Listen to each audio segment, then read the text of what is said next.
अस्सलामुअलैकुम, welcome to my kitchen. आज मैं आपको बहुत ही हेल्दी, एनर्जी से भरपूर और फ्रेश बख्श ड्रिंक बनाना सिखा रही हूँ।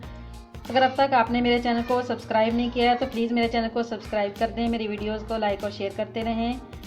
ये ड्रिंक बनाने के लिए आपको जो चीज़ें चाहिए वो नोट डाउन कर लें। दूध 1 गिलास, केले 4 अदद, चीनी 2 टेबल स्पून, स्ट्रॉबेरीज और 1 प्याली दही। अब एक मिक्सर में सब चीज़ें डाल लें। स्ट्रॉबेरीज को अच्छी तरह से साफ़ करके धो लें। केलों को काट लें छीलकर। चीनी और दही भी इसमें शामिल कर दें।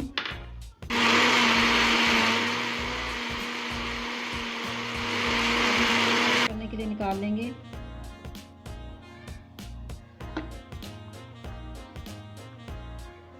बहुत ही मज़ेदार सा एनर्जी ड्रिंक तैयार है। आप इस रेसिपी को ज़रूर ट्राई कीजिएगा। अगर अब तक आपने मेरे चैनल को सब्सक्राइब नहीं किया तो प्लीज़ मेरे चैनल को सब्सक्राइब कर दें। अपना ख्याल रखिए।